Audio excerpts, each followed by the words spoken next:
And within 60 days, my first deal, I bought it for $3,500. Nice. I sold it for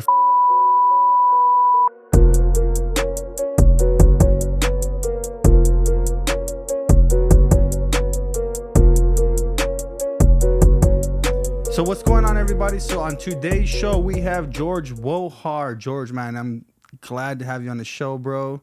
My pleasure being here. Man, I was heating up, man. You came in, so I just changed my shirt real quick, and you're in the short sleeve, so I was like, I got to get in my short sleeve. You know Show what off I mean? those guns. Well, they're baby guns, bro, like 22s. They're coming. They're coming. They got some power, but so George, man, so you know, I follow you, and you're big into mobile homes. You know what I mean? You're killing the game. You're all over the place. I see you traveling the world, getting engaged to a beautiful young woman. Mm-hmm. How does that feel, like, to just be traveling the world right now where you're at? Like, how do you feel right now? It's cool because we can always look forward, right? And it's like, I want more, I want more, I want more. But when I'm able to look back and look at, like, this is a life I created. This is a life I wrote down and I desire to have. Nice. Having this ideal woman in my life, being able to travel the world, having my business that continues to grow while I'm doing this, that's creating an impact. And it's so cool to be living that life. And it's so easy to get caught up and be like, oh, I want more, I want more. But being able to look back, it's like, it's amazing having this and just having the gratitude for it. Yeah. And like you said, it's sometimes, you know, we all want more, but sometimes you just got to be thankful for what you have and then be able to take care of what you have. Yes. Right. So you said looking back, like, well, like, let's take a look back at your life when you were younger. You know, how did that young George look, you know, coming up, growing up? You're from Jersey. Mm-hmm. You got those accents going over there. You got some crazy people going there, that fast-paced lifestyle. Yes. How'd that look for you? Yeah, so growing up, I was raised by a single mom up until I was like 15 or probably like 12 years old. My stepdad came into the picture. But grew up with a single mom. My parents got divorced when I was really young. My dad was in and out of jail and on drugs. So like I saw that as part of my life. And like that was something that truly crafted who I am today. Seeing how my dad was in that period of time and how he wasn't taking responsibility for himself. He didn't have control of his mind. Like he was just addicted to things and it was causing chaos in his life. And I knew at that point in time from 10 years old on, it's like, I wanted to be the complete opposite of that.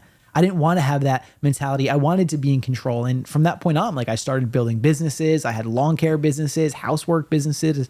I would bring my friends with me to be a part of these businesses. I just knew that I wanted to be different. Mm-hmm. And I truly believe like that crafted me to who I am today, seeing my dad in that position. So I'm so grateful for it.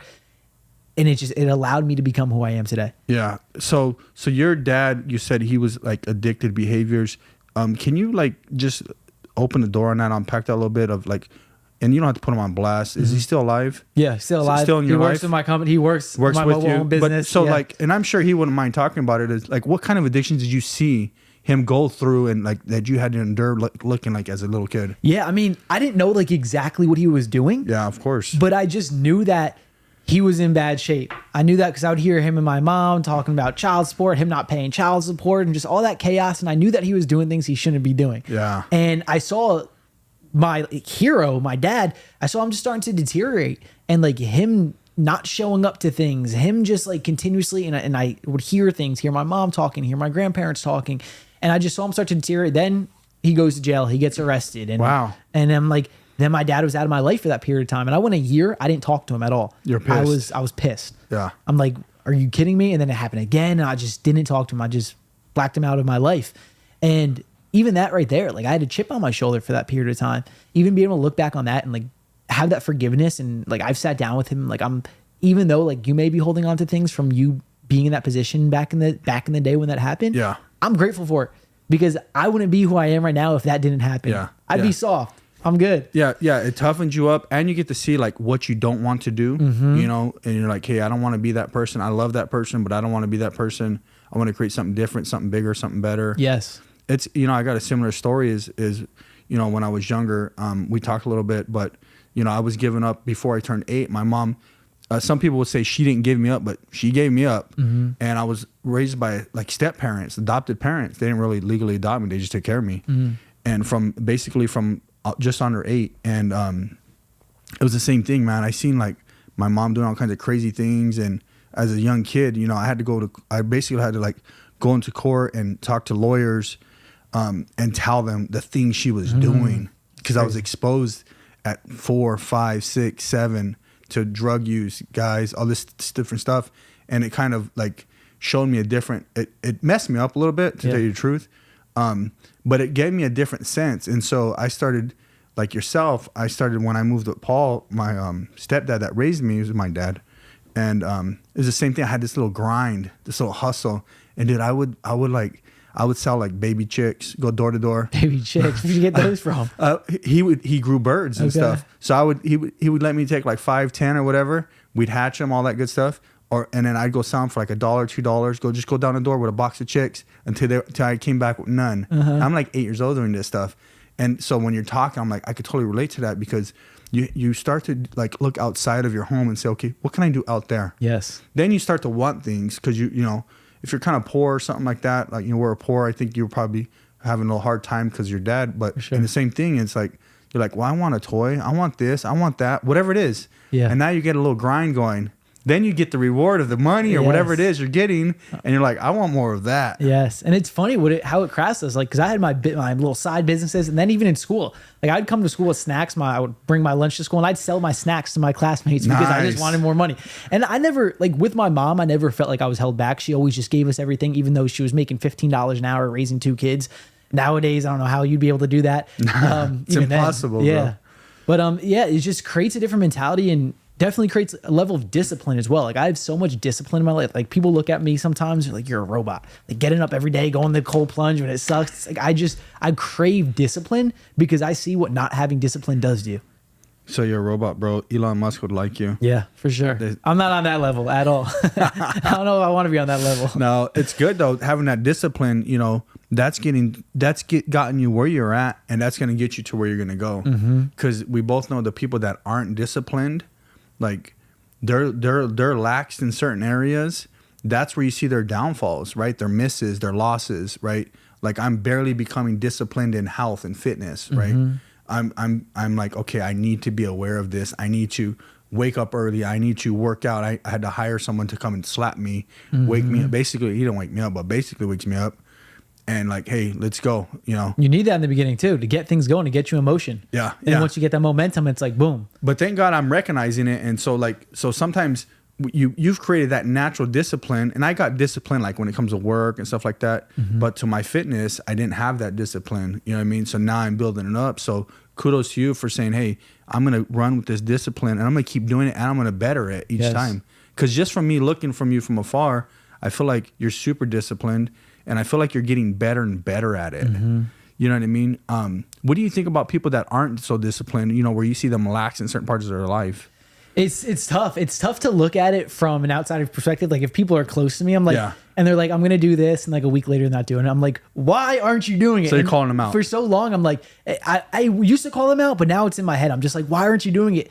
For so long, I didn't understand why people just couldn't do the thing that they said that they were going to do. Because I just crafted something different inside of myself, and I did the work to craft something different inside of myself. So it was so hard for me to understand. Like, you said you were going to do this business, or you said you were going to read this book, or you said you were going to go to the gym. Why aren't you doing it? And I used to be so confused. Now I understand it's like human nature. Like, people didn't do the work to be able to create that discipline. Maybe they don't have the big enough why. They don't have that vision. So it definitely, I understand it now. Yeah. And when I first got into this journey, like personal development and stuff, I used to be so judgmental, and I used to be like, just do it. And I used to like yell at people, just do that. Why aren't you doing it? But now I like had this level of understanding and know it. And just like, I don't push people at all. Like, people who aren't asking for me to push them. Yeah. It's like, yeah, I mean, you said you were going to do it. Did you do it? And I'll check in with people, like people who are close to me, kind of create that accountability, or just kind of plant the seed. You're not doing it anymore. But other than that, I'm like, it's your journey. It's your journey. Yeah. And you know, we're all accountable for our own journey, for the choices we make, you know what I mean? And so like when someone's around you, I know for me, what happens is, you know, cause we got a little bit of a success story or whatever. And people around me, you know, they try to gravitate and they want to learn, to grow, whatever they want to, whatever. And I'll give them some nuggets, give them some things to do, some homework. And then when they don't do it, I kind of feel a little disappointed.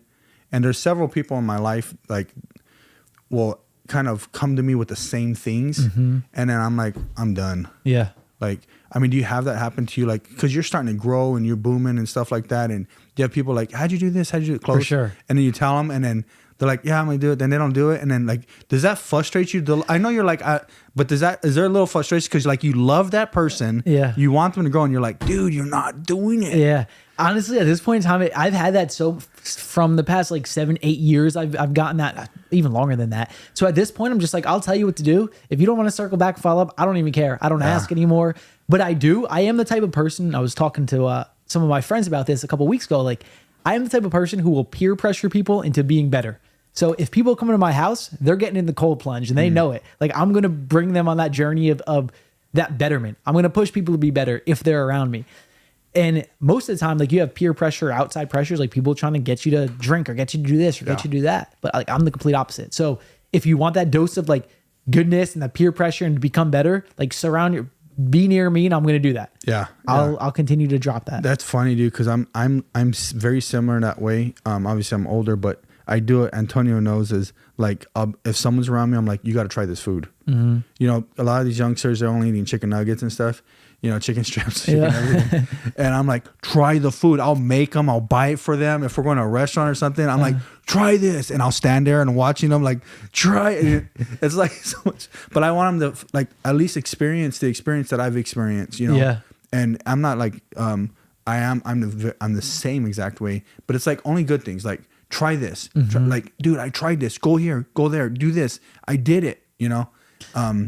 So I totally get what you're saying. And it is frustrating too, though, like as I'm thinking about it, like, because you know their potential. Yeah. You know, like, that's the key. If someone goes in the cold plunge every single day, it's like where they could be, like how good they can feel, or if they're eating this and they change this in their diet, or if they're working out, like, you know their potential, or if they do this in business, we know it can be done. Yeah. And it's like, at this point, I just kind of shrug it off and like, one day when you're ready for it, you're just not ready at this point in time. Yeah. No, it's true. And sometimes you just got to kind of cut them off a little bit. We've had to cut off lots and lots of people in our lives. I've personally had to cut off like a shit ton of people in my life as I've made changes in my life. But even today, it's like, okay, you want to learn or you want to grow or you want me to challenge you, but you don't want to do that. And then at some point I'm like, I have to distance myself from you. Yes. You know? And I've done it with several really close friends now. And some of them will kind of make those changes and come back. Yes. You know, we have a friend or a couple, and this had literally happened with them. Is like, I would challenge them, and I got tired of challenging them, and they weren't doing nothing. And then they started making these moves, and I started seeing it. And then now they're coming back around, and it's like, oh man, and I'm like, I'm so proud of you. Yes. Like, yeah, you didn't do it, you know, for all those years, and you know, but now you're doing it. You know? And so now I'm like, okay, I'll give my love. It sounds conditional. Like, I'll give you my love again. But I'll give my energy to that. Yeah. Yeah, but it's true, because you don't want to give your energy to something that's like stagnant. You. Yeah, it's gonna drain you. It's pulling. It's sucking. It's, you know, you want to give to who's gonna appreciate that gift. You know what I mean? There's a lot of people that don't appreciate a lot of things. Yeah, and we get to just lead by example, and people will continue to come to us. Yeah. So you're in a mobile home game. So how did you get into the mobile home game? Like when you hear real estate stories and, you know, all these flippers, and there's a lot of people killing the game right now. But you don't hear a ton of people talking about mobile homes. And the only time I've really heard it was from the Bigger Pockets guys. They're dabbling in it. I don't know what the hell they're doing, but mobile home parks. Yeah, their whole, but no one else. And then there's you. So how'd you get in it? Yeah. So, I mean, I was quote unquote lucky enough to come across someone. Like, I was looking into real estate, different forms of real estate, wholesaling, multifamily, all these different forms. Yeah. And I knew that none of them were the route that I wanted to go. I had a business as I was doing this, but my business was consuming a lot of my time. And I knew that none of those were the route that I wanted to go. And I knew that there was something out there that I would have been the right fit for me. And I was introduced in regard to like this one guy. He ran this thing called Junior Achievements. He was the head chancellor for it. It teaches kids like how to make money and have jobs, create like these little fake cities and whatnot. And he was the head chancellor for it, and they wanted me to do videos for that. So I had a conversation with him. We ended up being at the same event a couple of weeks after that. And I'm sitting out to lunch with the guy who owns my right-hand side, the guy who owns the right to the Think and Grow Rich Institute. And on my left-hand side was this guy who was worth over $800 million. And he got off the phone while we were sitting out to lunch. And he's like, I just got off the phone with my broker. I'm selling my mobile home parks for $168 million. I was like, all right, okay. Tell me more. And then he started mentoring me. And he's like, this is get started with the mobile homes. He owned about 1,000 mobile homes at that point in time. This was back in 2016. He's like, get started with the mobile homes, go down this route, and this is what you can do to lead you to the success that you want. And he would tell me to do something, and I would report back. I'd call him the next day or a couple days later. Hey, it's done. Hey, it's done. And he loved that. He feeds off that type of energy, as we were saying. Yeah. It's like the opposite of most people. And within 60 days, my first deal, I bought it for $3,500. Nice. I sold it for $52,000 within 30 days. I sold it on seller financing. I collected a $7,500 down payment. I was all in $5,500. So I was already $2,000 in the green. Yep. And $652 per month for the next 68 months, I think it was. So just residual coming in. Every month, yep. And then my next deal was within 30 days. My next deal was within 30 days because I just followed the blueprint. Yeah, yeah. So was that guy local? Or, No. so he's all the way in Canada, yeah. So you're talking to him on the phone. Mm-hmm. And were you visiting him or just all phone calls? Just all phone calls. Nice. Yeah. I like the fact, though, that you said is like, hey, he gave me some homework and I did it. Mm-hmm. That's the key. Like, and I notice it, like, with a lot of people is they go pay for coaching, they pay for mentorship, they go to conferences. You spend a lot of money and then they don't do the work. Yes. You know what I mean? You got to do the work. Yes. That's the key. That's why you're where you're at is you chose to do the work. So for everyone listening, it's like, if you're going to go pay to learn, or if someone's going to give it to you for free, do the work. Yes. Do it. Like, put into it, because if you want someone to keep putting into you, you got to like keep that thing rolling, keep that machine going. They're expecting you to do it. You know what I mean? Like, if I'm teaching someone something and saying, hey, here's how you start your business. I need you to do, and I do this a lot with a lot of people, do this, this, this, and this. These are your first 10 steps, right? And if you don't do them, that's on you. Like, yeah. You're not going to get the results. Shame on you. Yeah. Results are all that matter. Yeah. I mean, the couple I was talking about, it took them like 10 years. Yeah. Like 10 years. You know, now they're like, Chris, I would tell them, like, they would make fun of me. And I would be like, man, this person that, like, they're kind of hating or this or that, or these people are judging me and they think it's me and it's them. And then so they're making a little money now and they're making money. And so they're like, dude, I remember everything you used to say, man, my family this, my family that. Everyone wants jobs and I don't want to hire them and they're pissed at me. And then I have to fire them and they're pissed at me. I'm like, see, I've been telling you. I go, but it's part of the process. Yeah. I go, you were making fun of me, but look at you now. But he's doing it, right? Yeah. And so, so you're getting mentored by this dude that's worth $850 million. Man, what a blessing. It is a blessing. I'm a big proponent of the law of attraction. Yeah. And like just how all that works. And I wrote down on my vision board when I was probably like 5 years prior to that or 3 years prior to that, I want a mentor who's worth over 9 figures. Nice. And it's just like, boom, the way the universe works, he comes into my life and I wasn't paying him at all or anything. He was at that time like 70 years old. He's like 75 now. He's just an old dude who made a lot of money, who wants to give back now and wants to help people and wants to help people who are ready to learn. Yeah. And I had to be ready. I made myself ready for that opportunity. And a lot of people, they want the mentors, they want this, but they're not ready for it. And if the opportunity does come up, they're not willing to invest in it. It's like, if you're not willing to invest, trial takes time and error can be deadly. You're going to be running in circles trying to figure it out forever. Yeah. Yeah. No, what's that saying when opportunity meets, oh man, how does it go? I know what you're saying, but I forget. I've said it so many times, but when preparation meets opportunity comes success, right? Yes. So you're preparing, the opportunity came, and the success is the fruit of the labor, right? Yes. You know, and I think, you know, I'm a Christian and a believer, not just a Christian. I'm, you know, I try to live a good life. And like, I'm a believer of God will only give us what we can handle. Yes. Right. And so there's a reason why I'm not Elon Musk, because I can't handle it. Right. But there's a reason why you're where you're at and why those doors have opened for you, because you're preparing and you can handle it. Yes. You could handle it. And the doors are going to keep opening for the future because you're preparing your mind now for tomorrow. Yes, 100%. And I truly believe like God will give us what we're worthy of. And like, if we want certain things, we haven't done what's required to become worthy of it. If I want to be in this X relationship, like it took me 5 years to find that ideal woman that I wanted in my life. I wasn't ready for it yet. I wasn't worthy. I wasn't doing the work that was required to be worthy of that relationship. Yeah. It's like, are you doing what it's going to take? Are you going to make yourself worthy of the relationships, of the income that you want, of the relationships that you want? If not, you're not going to receive it. It's not just going to come to you. Well, or you're going to lose it really fast. You know, it's kind of like, you know, like you hear the stories of like, say the lottery winners or something like that, right? They're not prepared for it. They're not ready for it. They're not capable of even having it or handling it. right? And so they lose it super fast, right? Or you get these people that are handing over businesses or handing over a massive inheritance and they blow through it fast, right? Because they're not prepared or ready for it. And so I try to tell these young people like, hey, listen, I know you want to make a ton of money, but like, let's just start by paying your bills today. Get out of debt today. Start by saving. Like, I'd like to see you have like $1,500 in your savings account, not negative $37. You know what I mean? And start with those little things and then get prepared. Yes. You know, and then start learning the craft or whatever it is you're doing and you're into. Yeah.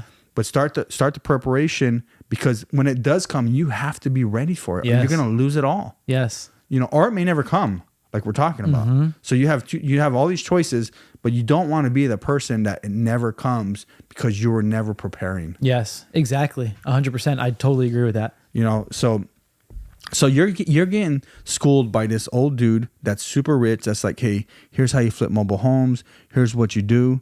And so you're doing all these deals. What are some really cool deals that you've done?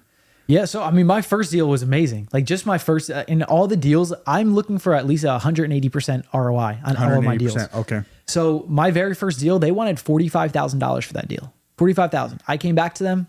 I said, the most I have is $10,000.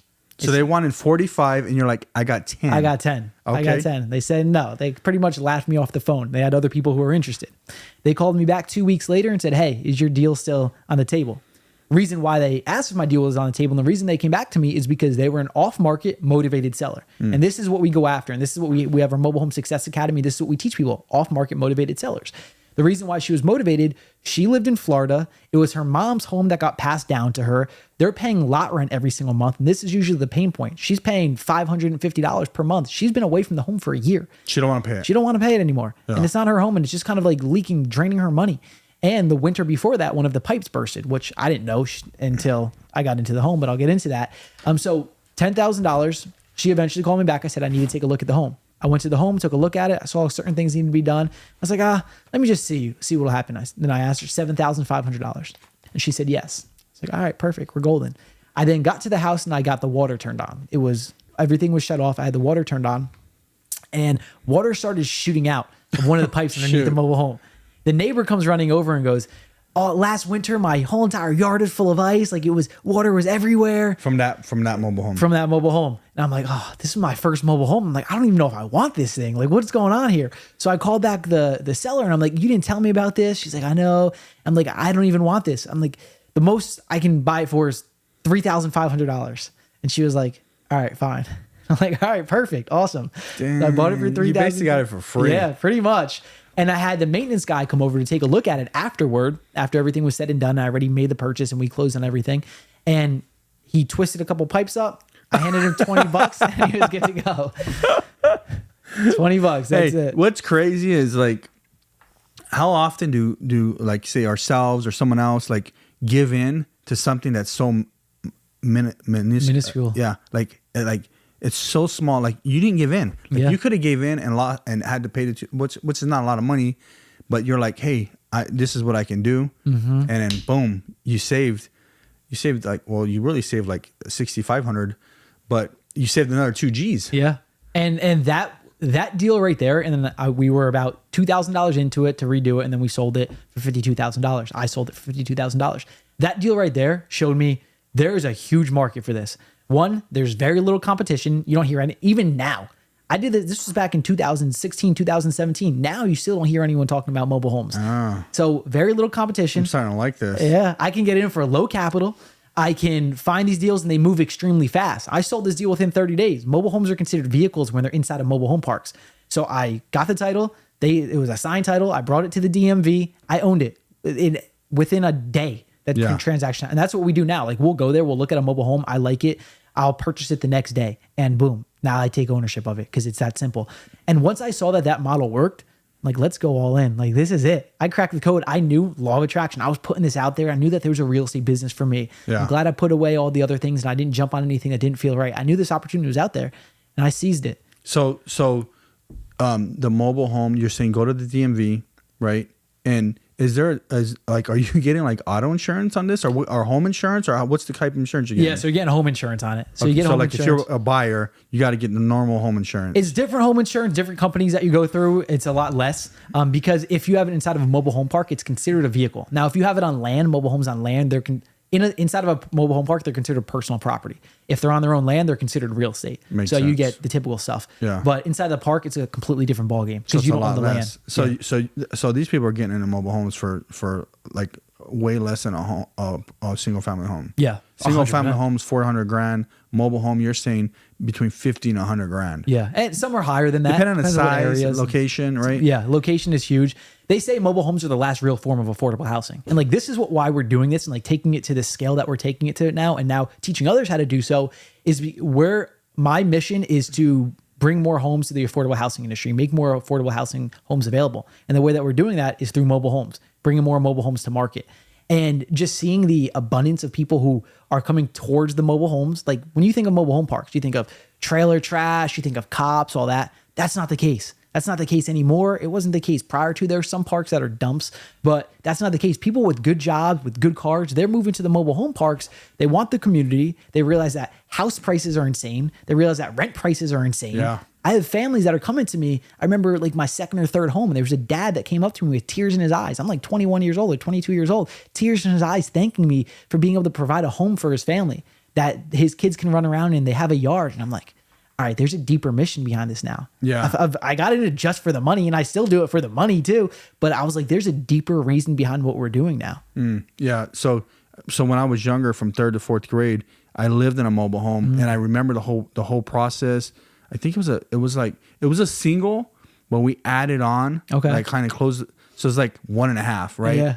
And we had the swimming pool. That's where I learned how to swim really good underwater, like back and forth to hold my breath a lot. Nice. You know?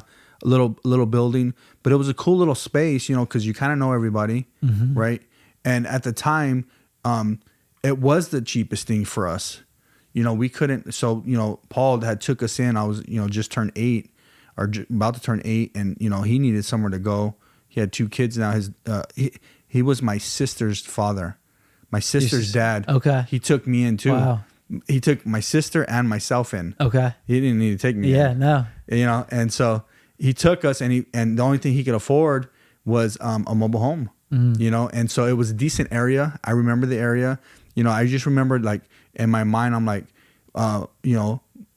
like I can think of like, oh yeah, they're cheap, which some people that's the first place they go to, right?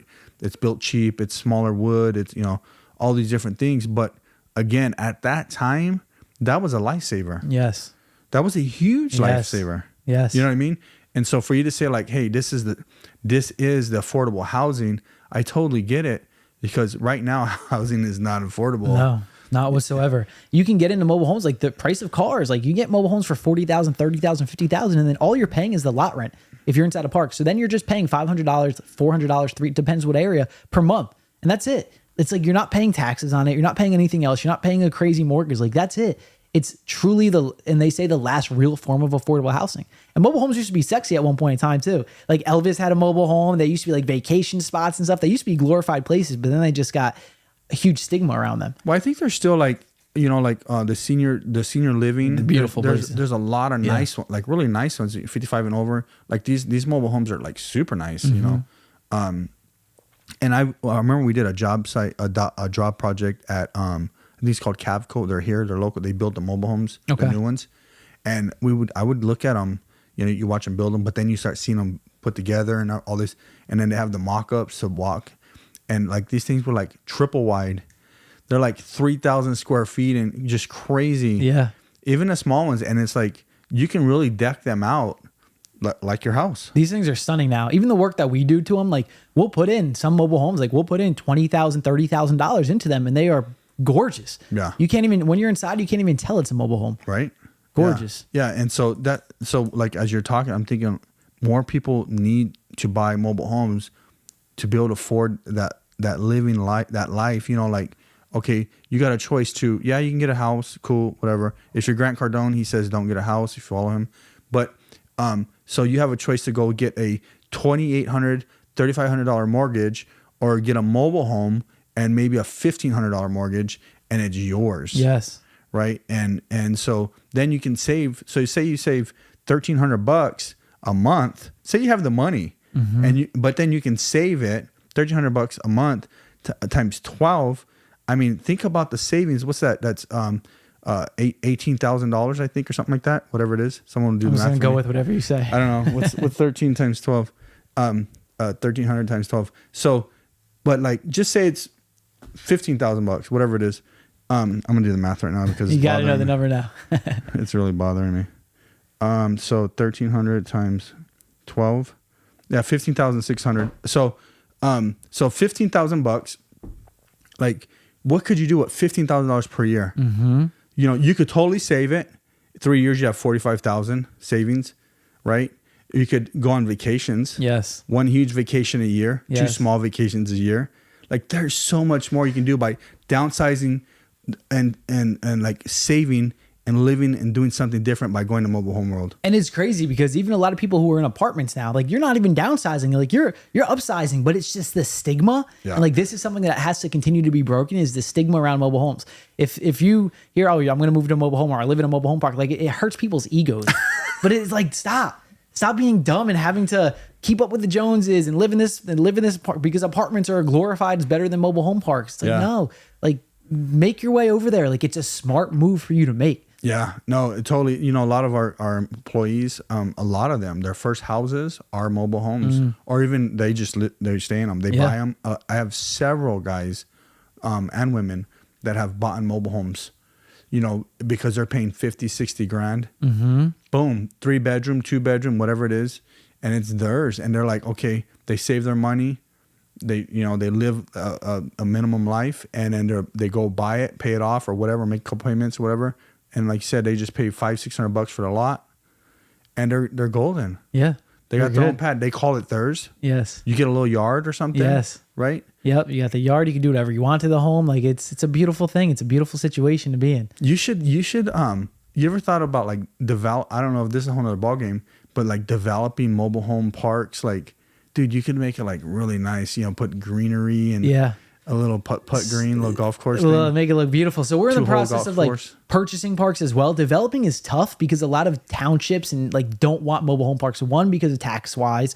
Two, people who are in the community don't want mobile home parks in their towns. So it's very hard. There's only 40,000 mobile home parks in the country. Oh, wow. And it's a depreciating, like, it's going down. Yeah, they're knocking them down, building apartments, malls, whatever it is. So it's like one of the only forms that are actually like going away too, which is crazy because it's the last real form of affordable housing. Like, why are they doing this? Just like everything else, like, it doesn't make sense that mobile home parks have a stigma around it and that they're knocking them down and they're not building more of them. It's, you know what I was thinking. So the lady that cleans our house in the office here, they bought a mobile home probably brand new. They bought it brand new, like 6 years ago, right? And so they put it on at a park, right? But just recently, like, this is next week's her last week in Arizona. They bought 6 acres in New Mexico, and they're moving the mobile home to their 6 acres. And now they have like 6 acres, and their own. They paid off the mobile home. Yes. Like, think about what you like. 6 acres. Yes. And their own house on 6 acres. Not many people can do that. No.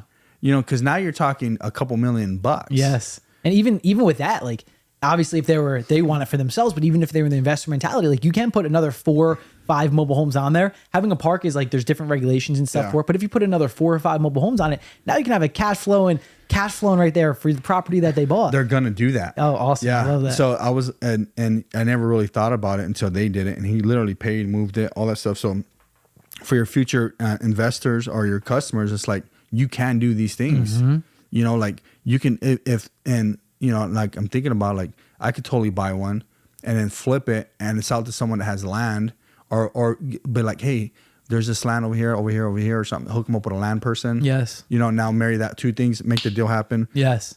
You know. Yeah, it's a whole nother model because there are mobile homes that need to be moved. Like, if you're looking on Facebook Marketplace, and you'll find those very inexpensive. People have them on their land. They no longer want it. They need to be moved. So you can either, this is what we teach in our academy, you can move it to a mobile home park. And a lot of times the parks will pay for the move because it increases their NOI, their net operating income, if they have mobile homes in their park, because they're getting a lot. Empty lot. Yeah, they don't want empty lots. So you're saying mobile home parks, some of them, not all of them, will pay to like transport like 2 Gs or whatever it is? 5 to 10 Gs. Oh, really? Yeah. Oh, wow. Yeah, and certain states different. Some HUD states, like New Jersey, for example, it's a HUD state, so you need to set the concrete pad. You need to do all that. So there's different components to it. So it's about $10K to do so. But yeah, 5 to $10K to move the mobile homes. So they'll say, hey, we got an empty pad. Let's move it here. And then we'll just bake that into the lot rent. Yeah, right? and as investors, like we teach people how to communicate with these mobile home parks, build the relationships with the managers. Then let them do that, and if they're bringing in a home, they're going to make the home look nicer. A park approved buyer is going to come on in. They're like, yeah, 100%. We want that money coming in every single month. That's what we're after. We're not after the homes. We want our lot rent coming in. We're in the lot rent business. Yeah, and I like you said, get with the manager, because the manager's going to know what's happening, who's moving in, who's moving out. So when like with the mobile homes, can people fix them up when they're in the lot? Like do they paint them, or like how does that work? Yeah. So if as like investors, are you saying, or like, yeah? So because I'm just thinking, if someone's watching, they're gonna ask all these dumb questions if they don't know. That's why I'm asking the dumb questions. 100%. I don't know. Yeah. So what we do, like our main model is we will buy mobile homes inside of mobile home parks. We go inside these parks, we keep them on the lots, and we fix them up. Whether it's inside, and you don't have to. In the beginning, I was only putting, like that first one, for example, I went over. I was only putting like $1,000 or $2,000 into it. Yeah, very, very simple. Keeping it very simple. You left the water leaking, bro. Exactly. That's it. Yeah, right. The water is still leaking. We put some tape on it now. But you can very basic work that can be done in the beginning. And that's what a lot of people who join us, like they'll do very basic stuff just to get the proof of concept and start getting rolling. But now, like, for example, one mobile home I bought a couple months ago, I bought it for $12,000. I could have sold it for $45,000 the next day because I marketed it. Off market motivated sellers, what we got it from. Instead, we put $25,000 into it, like $26,000. And then I sold it for $127,000. Yeah, so $88,000 net profit. How big of a mobile home was that? That was a double wide, about 1,400 square feet. So 1,400, that's good money, bro. Yeah. You know, and so like when you're fixing these things up, what is some of the things you do inside of them? So just one thought that came to mind as we were saying that. Okay. They say the average home flip, you make about nationwide is about $30,000 profit on it. It takes 6 months, 7 months, a very long period of time, and they're extremely expensive. You got to put a lot of money into single family homes. Yeah. Mobile homes, I'm looking for a minimum of $40,000. And it depends what areas that you're in, but I personally look for a minimum of $40,000. We're done with those mobile homes from purchasing it to being done with the sale within 30 days. So it's like, it's crazy the difference in the process. And again, mobile homes have a huge stigma around it, so people don't see that. But the more, and I kept it a secret, quote unquote, from 2017 to 2016 to 2022. At the end of 2022, now I'm like, all right, I have a bigger mission. I want to help more families, and the way that I can do it is help people get into the business. Yep. But to bounce off of your question, what we do to them, it all varies depending on the home. But like, for example, that one, we gutted the entire thing, new flooring, and it only cost us $25,000 for 1,400 square foot double wide. New floors, new cabinets, new counters, new walls, new everything. Like everything to the T was taken out and completely redone, gutted the entire thing. Are you like, is it like on something like that? Are you putting like smaller fridges and smaller stoves, or kind of normal size? Normal size. Yeah. So you're built, because a lot of them come with the smaller things, right? Not necessarily, no. Okay. Tubs are usually a different size. Sometimes like you got to get the tubs from like mobile home park store, like specific tubs and stuff. Yeah. Sometimes the doors are smaller, but you can like build into the frame and whatnot. Yeah, especially if you're gutting it. Yeah, exactly. So some things are different, but like appliances and stuff are all the same size. Nice. So you talked about the coaching. So you have, what's the name? Is it called Mobile Home Success Academy. Yeah. And so let's talk a little bit about that. Okay. Yeah, we walk people through A through Z of mobile home investing. Like literally everything to the T. We help them negotiate their deals. We help them do deal reviews. We help them understand how to find the deals. The entire process. Like we're all about results here at the Academy. You're not coming here to learn. You're coming here to get results, and that's the bottom line. So like we have members who join us within the first month. They got mobile homes that they're looking at for $12,000, $15,000. And like one of our members, within 1 month, he was able to get that mobile home for free. For free, completely for free. He sent it to us. We let him know I would purchase this. I'd buy it for this, knowing his market and whatnot. They have to share information. He then offered $4,000. They said no. They countered him $8,000, and then they came back to him. He's like, I can't do that. They came back to him 2 weeks later and said, hey, we'll give it to you for, or I think a week later, we'll give it to you for free. We thought we needed the money for our medical bills. We actually don't need it. Our insurance covers it, so you can just have the home. So like we're really hand holding people to build this business because we want to see people get results. Nice. Again, that's what we're after, results. Mobile homes. But yeah, teaching them everything. So going to the parks, building relationships with the managers, how to do so, specific scripts on how to do so, how to get clear in the parks in your area, what to purchase the parks for, how to get the contractors, how to delegate aspects of the business, like literally everything A through Z. I love it. Yeah, everyone's got to contact you and get coached because, I mean, if you want to learn success, like just follow this dude, right? And so working, going through all that grind and that hustle and, working your butt off, you're traveling, all that stuff. What do you do to kind of pull away and get some free time, some alone time, or maybe some fun time, or what does that look like? Yeah, so I never had that until I met my fiance, and she brought that into my life. I was always just like, it's very good. I was always just work, just very like, and fitness, like work and fitness. Those are the two things. Fitness has been the locked robot. in. Yeah, exactly. The robot. That's it. So those are the two things that I did. Then she's brought that into my life. Now having her, like we travel. This past summer we were in Monaco, we were in Greece, we were in Portugal. We were in a couple other places this summer. I mean, and then like throughout the country too, like Florida, Arizona, all the different states. Summer before that, we were in Italy, Paris. We were in Europe for about a month this past, or about 2 months this past summer. I'll do it again this summer. So we have like seasons of life, seasons where we're working, seasons where we're doing that. Then we'll have our date nights every single week, which are great, get away from work and whatnot. I work out all the time. So like fitness is also like my getaway from what I'm doing. Yeah. And then just having the time where we know like we're going to be spending time with friends, we're going to be going on, we're going to be traveling, we're going to be doing this, we're going to be doing that, and getting excited about that too.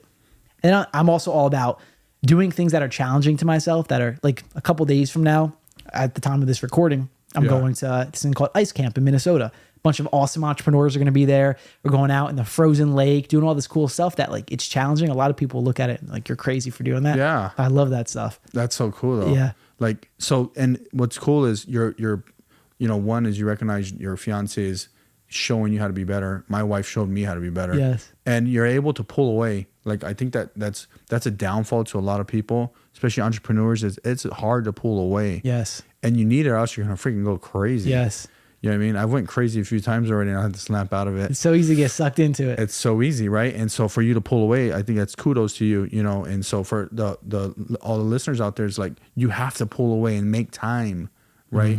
Because you have to make time for yourself and for your significant other, if you're married, or if you got children, because if you put everything into your business, it may not pay you back. You know what I mean? Yeah, it'll look cool, but you definitely want to put the time into your body, into your relationships. You know what I mean? So I like that you're doing that. What else are you doing, like to free up your mind, or what are you listening to? Any kind of podcasts, any kind of growth things, or conferences? What are you doing like that? Yeah, so specific like books I'll go through. Like there's a couple books I'm going through right now. Buy Back Your Time is one of them. 12-Week Year is another one. Two incredible books. When it comes to like systems, and like Buy Back Your Time, it's so cool because like what happens when you start to take time away from the business? Like when you're in Europe or when you're doing this, you go, how can I now, like there's a reason for you to create your business without you having to be there. So there's a reason for you to put the systems in play. There's a reason for you to hire the team members and do the things.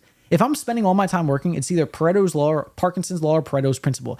The amount of time that you have is the amount of time you'll give to something, like the amount of time allocated towards it. So for example, if you have a test in school, you're going to wait to the last day to study for the test. You're going to wait for the last day to do the project. As entrepreneurs, we have all the time in the world to work on our business. So we'll procrastinate things. We'll put things off. But if okay, I'm going to travel right now, boom, you got to get this stuff done before then. Yeah. And then when you're traveling, I'm not able to work on my business, but I want my business to continue to grow.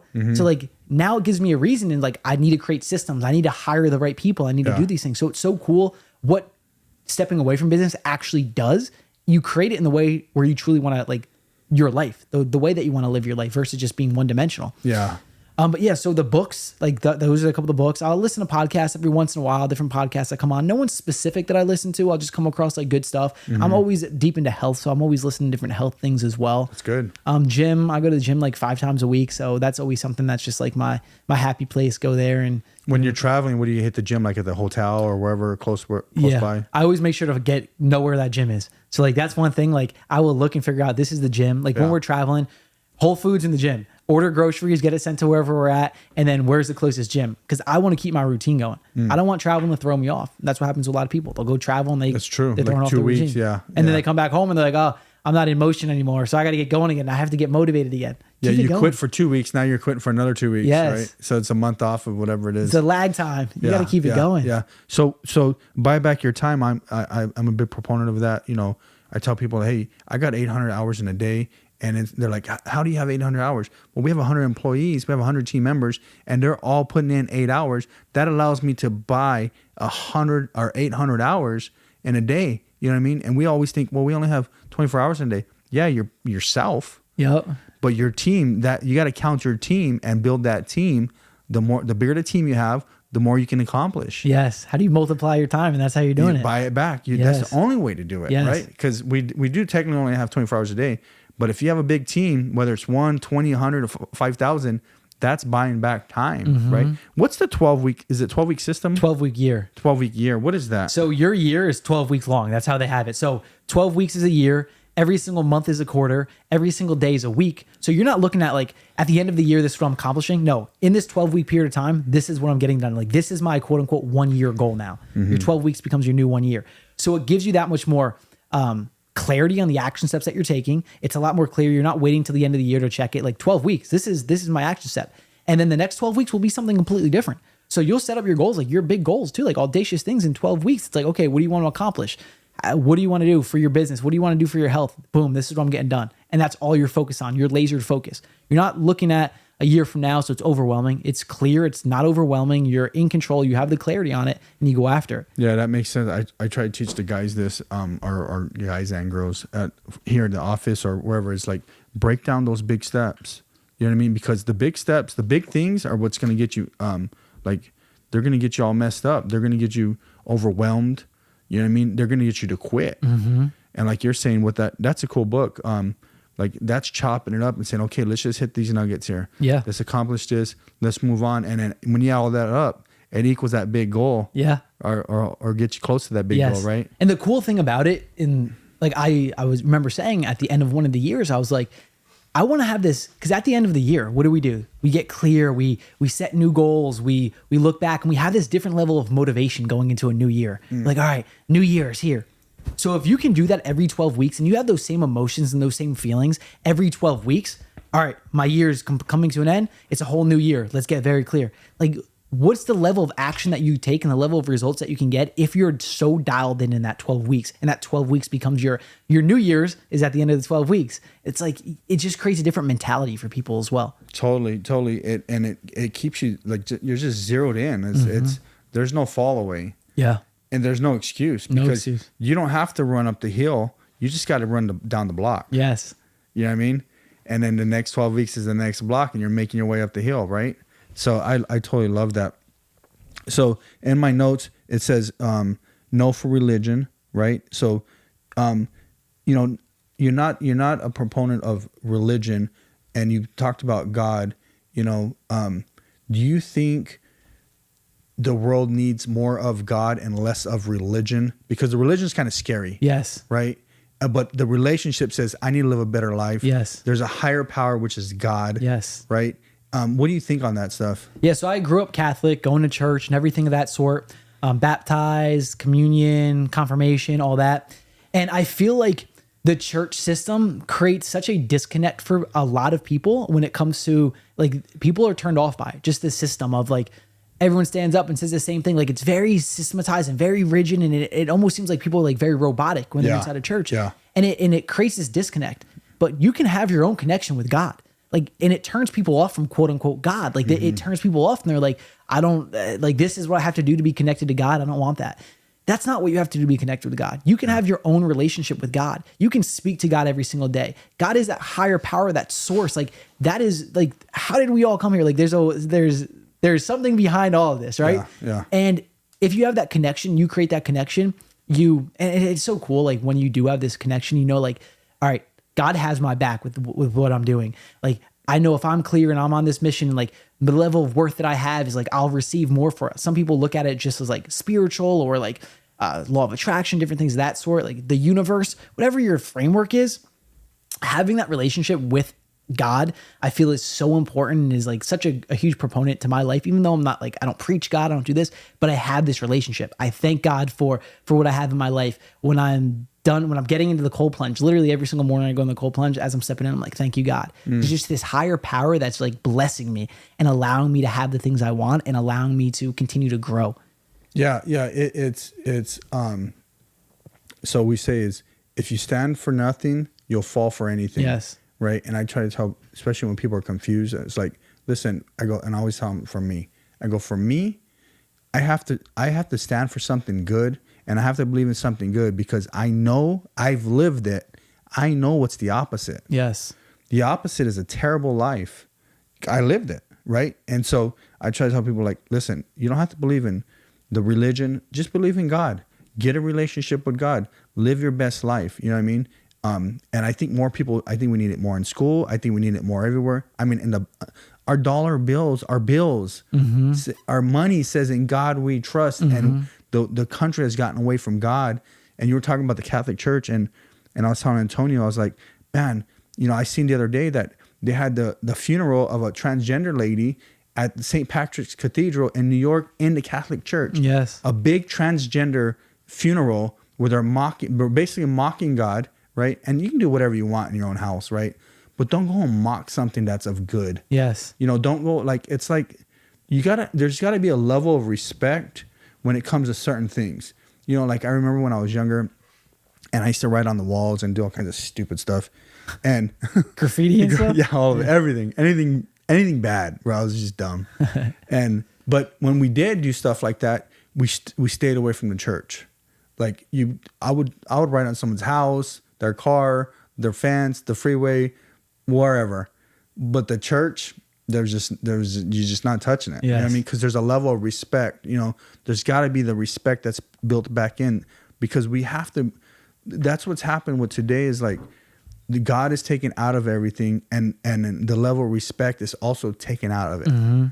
Because now I don't have to respect you because I don't have nothing to believe in. Yes, exactly. And like, if you don't believe in something greater than you, then like, what's the point? And that's what a lot of people are coming to this place. Like, what's the point? Yeah. What's the point of doing good? What's the point of, if you don't have that belief? And it kills people's motivation as well. Yeah. Like, what's the point of having a mission? What's the point of doing this? And like, people become pointless without that God, without that source behind them. They become pointless. They have no belief in anything besides like themselves. Yeah. And like, wouldn't you want to go on a journey and know something or someone else is with you? You know what I mean? Instead of like in your hardest times and just say, they're like, well, God ain't real. Okay, well, but wouldn't you want to just think that he's real? That way there's someone or something by your side when you're all alone and you're like, okay, God, help me. Imagine like all these people that are haters and like that, are atheists or whatever they are. And I can only envision like, and I don't wish bad on nobody, but like, imagine they're something's happening bad in their life. Right. And they're like, please God, help me. Yeah. Everyone is going to say it. I was just going to say that no matter what, when people are in the bad of the bad, they're going to pray to God. Yes. They're going to ask help if they're about God. to get hurt or something's happening, please God, help me. And why does that happen? Because unconsciously they know that he's out, that God is out there. They know, even though they can ignore it and they can act like, oh, it's not special. Nothing's here. They know. So when push comes to shove and it comes down to it, you're praying to God. Yeah. You're asking for God's help. Well, like, cause like the world calls it karma. What goes around comes around. Right. And then we call it like in the church world, we'll call it sowing and reaping. Right. And it's the same exact thing. Right. And we know if you do something good, something good's going to happen. Right. If you do something bad is going to happen. Totally. Right. Everything I ever did bad in my life, which I did a lot of stupid stuff. I'm not lying, man. Like action for action, it came back pretty much. Like if I took this phone, like someone's taking my phone, 10 years later or 7 years later, whatever it was. And I'm like, oh my God, I took the phone. You know what I mean? Yes. Or whatever. Or you'll crash your car or something will happen. Whatever. Right. And it's like, okay, but now the way I live my life now is like, okay, I'm going to sow seeds and I'm going to live this good life. So instead of taking the phone, what if I give the phone? Right? What if I give this? What if I give that? What if I give advice and wisdom and money and whatever it is? Just give. Sow seeds, plant seeds, right? And then there's Tim's story would say plow, plant, water, harvest, right? So you're plowing, you're tilling, right? Turning that dirt, you're planting the seeds. And then so if I plant the seed, right? Say I plant a seed in you of something good, something great, whatever it is, right? And I may not be able to water it because maybe I never see you ever again, right? But the seed I planted it's germinating inside you, Then some other guy or girl comes in and elaborates on what I said maybe 5 years later. Now they're watering the seed, right? And once you start watering the seed, bro, it's growing. Yes. You know what I mean? And then the harvest comes. And then when the harvest comes, you reap, I reap, and the other person reaps. Yes. And that's the benefit. That's why I believe there's a God, because I've lived a bad life and the bad things have all happened. And now that I'm living a good life for a long time now, but it's the good things are happening, and it's crazy. Like it's action for action. Yes. You know what I mean? You're getting yourself on this energetic frequency, like this higher frequency. That's exactly like right. Right here, like some people may be right here. And the more good that you do, you're aligning yourself. Now you're up here. Now you have this locked in, and you're only going to attract things up here. If you're down here, you're going to attract things down here. That's right. So it's like these shifts and these changes that like the things that you do, the good that you do, you'll be attracting more of that into your life. Yeah. And I tell people all the time, I'm like, listen, give to other people, like sow into other youth, other kids, whatever it is. Because like, say you're having a challenge, if you're a parent and you're having a challenge with your child, right? Maybe it's in a certain area, whatever. Well, like sow a seed into someone else's kid that maybe is having a challenge as well, right? And maybe you can't reach your own kid because they're not listening no more. But if you sow a seed in someone else's kid, right, they're going to listen to you because they don't listen to our parents, right? We didn't listen to our parents. We listen to other people's parents. Our friends' parents were like the good kid, right? Yeah. And so, and so maybe, and then now that action comes back, right? Because it's sowing and reaping and sowing, you know, and now someone's going to bless your child or give. And I tell people, like, listen, like exactly what you're saying is, I'm giving on this level now.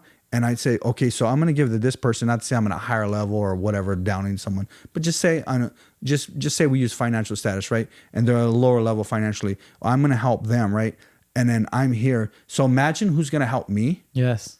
Someone bigger, someone better, someone smarter, someone wiser, because I'm sowing into someone else that needed that needed my wisdom or my finances, whatever it is. And now I need someone up there that's doing better than me. Right. 100%. And this all, I feel like all comes back to you allowing yourself to become a greater version of yourself. Yes. Right. Because you can get beat up and be like, oh, my kid's not listening. No, but what would the higher version of yourself do? Teach someone else, do this, do that. It's like the greater and greater that you allow yourself to become, the greater you will attract into your life. I love it. I love it. So I like, you know, I follow a lot of politics, and I don't know if you follow politics. I like to get into a little bit, you know, there's a lot of things happening crazy in the world. Trump's getting blasted. He got sued for $355 million. You got the border policies that they're just a hot mess. You got the war in Ukraine and Russia that's been going on for like two and a half years, whatever, forever. Right. And then we're financing that thing. Then you got, you know, Israel and Gaza, Palestine thing going on. That's a little weird in itself. Yeah. And just to let you know, no, I don't know if I say it, but I guess I'll say it. My dad, I'll show you the picture. My dad is Jewish and my mom is Hispanic from Phoenix. Oh, interesting. Yeah. Wow. So my father, and people, I don't know if they'll hate me or not, but it's cool. I don't even care. So my grandmother from my father's side is a Russian Jew. Okay. And my grandfather was Romanian Jew. Interesting. And so they went to New York and had my father. Wow. And he was in business and in the furniture industry, and my mom met him, and that's how they had me out of wedlock. Wow. I think he was married. I think he was married then. I'm pretty sure. So what do you think about, like, you know, some of these things happening, you know, like the Trump thing? He loses a lawsuit for $355 million. I don't know if you've seen anything on that. Here and there. I don't put too much attention towards it, but here and there I've seen it. And it's what happens is you have the elitists or whatever you want to call them. They're setting standards with like certain lawsuits or certain things, policies. And what it does is it sets the standard. You know what I mean? Once you set the standard, it's hard to go back from it. Yeah. You know, because everyone's going to use that standard. You know, so like right now it's a big deal. Like you see a lot like Grant Cardone and some of these other bigger names are supporting Trump right now. You know, they started a GoFundMe page, all these different things. And it's like, because they understand is, listen, you guys are opening a can of worms. Whether you like the guy or you don't like the guy, you can't do these. We're certain taking things. away things, like taking away freedom of speech, or we're blasting people for this. And it's like you said, you're creating new standards. And there's a lot of things that are happening that don't make any sense at all. Yeah. It's like, why are we going down this path? Why do we want this? Why is this being created? And it's so hard to understand. And the complexities behind it, it's like the politicians and whatnot, they're playing chess and they got moves in advance the next 20 years. Like they know what they're doing. The elitists, like they know what they're doing. And it's confusing to us because we're like, why is this happening? This doesn't make any sense. Meanwhile, they're pulling all these cards to like benefit themselves. And I see like, and it's sad to see, but a lot of times in America, like it looks at like it's a money grab. Like how can we make the most amount of money? Even if you're looking at like food, for example, like cereals, like in Europe, like they don't have ingredients in cereals or the ingredients that we have in our cereals. It's like, why are we trying to poison our society? Why are we trying to do this for the whole cycle? You get people sick. What happens? They eat the food, you get them sick, keeps them on the cycle. They then have to go to get medicine and different things of that sort, go to the doctor, and it just keeps them in the cycle of funneling money to the elitists, following money to the politicians. It's such an interesting place to be in. Like if you put too much attention towards it, I feel like it can suck you in so much and go down this rabbit hole, but it is it's so hard to understand. And it's hard not to like, cause I try not to go down the rabbit hole, like honestly, and it's hard not to be like, where you're kind of like, is this really happening? Is this really, because it really is happening, right? You have like the industrial military complex, you have all these different things, these wars that are creating, and then you hear like, who's making the money, right? You hear like Northrop Grumman's making a lot of money on military stuff. You hear this company, that company, BlackRock, you hear like, all these different things. And it's like, is it really about that? Yeah. Did they, they've already pretty much given the Ukraine rebuilding, or was it Ukraine or Gaza? I think Gaza Strip. Okay. One of them already to like BlackRock for like, say 400 billion. I'm gonna say the numbers wrong, right? Like, how do you know? Like, how do you already give a contract away, or you're saying you've already valued the damage, and damage ain't done, and you've already said, hey, here's who's gonna do this most likely. Mm-hmm. How do you do that when it's not even done, unless you already know? Yeah, because they're playing. They got moves years in advance. Yeah, and it's so crazy because it gets so deep, and that's why like my big thing is like, be aware, but don't get sucked in. Be aware so you can protect your own house. Yeah. So you can protect the people around you. So you can stand for those around you. If your kids are going to school, like be aware, like what you were saying that you've done with your children in school is like, be aware of that so you can protect them and you can lead for them. But if we get sucked in, it's like, this makes no sense. And this and this and this and this. And there's so much behind it and it gets deep. And honestly, it gets deep on both sides. Like whether you're Republican or Democrat, it gets deep on both sides, depending on how far right you go or far left you go, right? But for me is, my children are going to have children, and I always talk about legacy and my children's children and their children's children, and that's the goal for say myself, is to build this legacy, a portfolio, a name, a lifestyle, everything for my grandchildren, my great grandchildren, right? And that's where it bothers me. Yes, and I think that's where it's bothering a lot of people. It's like, man, my children have to go through this. And then my grandchildren, and yes, it may get better, but meanwhile, we have to live in it while it's worse. Mm-hmm. That's what sucks. Yeah. Right. It's going to heal. Like you get a wound, right? And the wound's going to heal. But man, does it take a year or 2 years to heal? Do you want that wound? While it's healing, it sucks. Yeah. You're in pain. Because we think that this is it. Just like if you're in school, like, all right, I don't know, when you're younger and you get someone breaks up with you, a girl breaks up with you, it's like, this is it. This is my entire world. So it's crazy. Like you get so sucked into it, but it's so important. Like you said, like your legacy, like what can I do to make sure my legacy is protected no matter what? If the worst thing happens, what can I do to make sure my legacy is protected? That's why having that awareness is so important. Because if you're just blind to it and you have no idea what's going on, you could be making moves right now that are destroying what you're doing. Like if you're investing in this or doing this, like it can be destroying your legacy. Mm-hmm. So like, how can I make sure my legacy is protected if this does continue to happen for the next X amount of years, which they show like everything's very cyclical after X amount of like bad, mediocre, then like good times. And like, that's what continues to happen. Mm-hmm. Tony Robbins talks about it a lot. Like good times makes weak people, hard times makes strong people, and like makes good times and like all that stuff. No, it's totally true. Yeah. Him and Ray Dalio go down in history. Yeah. Yeah. But seeing the history of it too is so cool. So if you guys haven't seen the history of it, like look at like how the cycles actually have happened over the last like 200 plus years. It's cool to be able to see that. yeah, because I mean, thinking about like the Great Depression and what is it called when they couldn't sell the beer?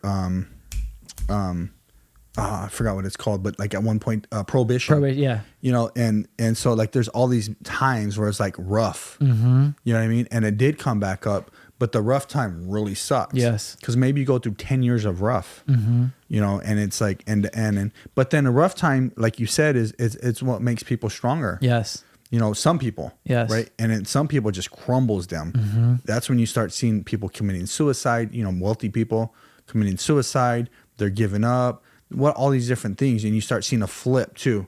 When this happens is there's a transition of wealth, a transition of leadership, all these different transitions. And I think like when you said be aware, I think it's good to be aware just to know where you're headed. Yes. Because you want to prepare.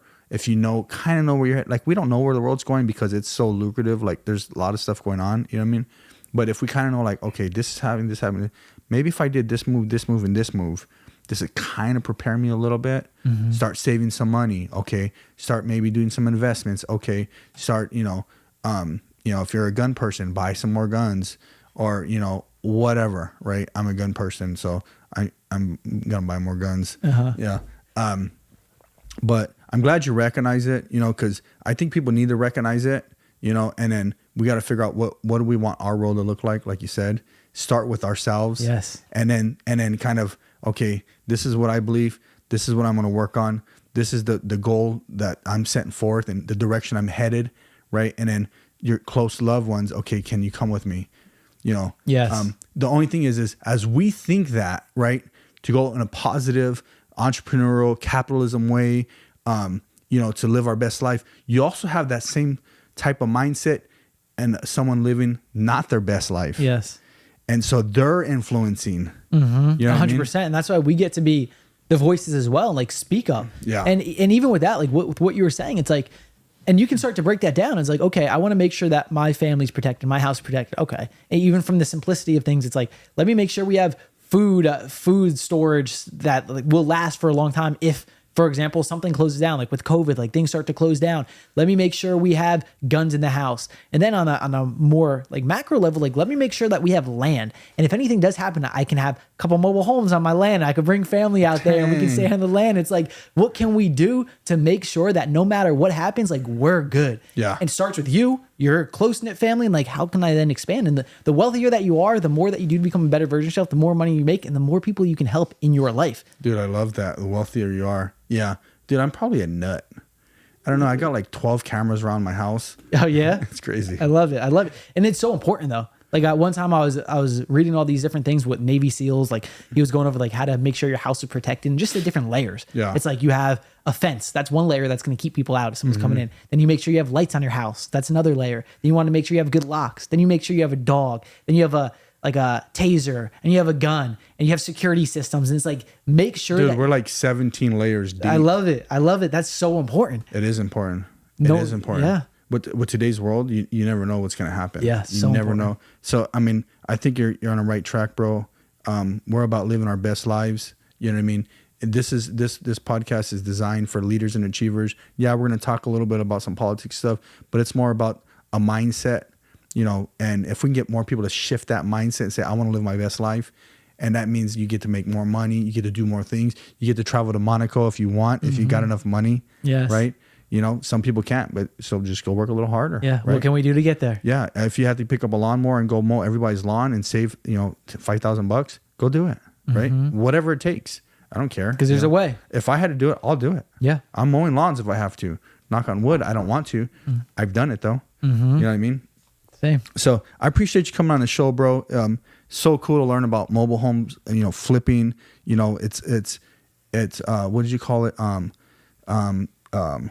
What did you call it? Like cheap home, or not cheap homes, but affordable homes. Yeah. Recession-proof real estate, we call it too. I mean, affordable homes, like that's the truth. Yes. Mobile homes are the affordable homes. Yes. And you're the man doing it. You're leading the charge, bro. You lead the way here. You're leading the Leading way. the way. I love it. So where can you be followed? Like, where can people catch you and hit you up? So Instagram, George Wohar, the number 4. We post content every single day on there. Reach out via Messenger on there. We also have links on there for our sites for free trainings. mobilehomesuccess.com/training is a place where you can watch our free training breaking down the mobile home model. And if you want to learn more and potentially join the academy, schedule a call and we'll jump on a call with you, see if you're a good fit. Man, I love it. So last but not least, what's a good nugget you want to give that young leader and achiever?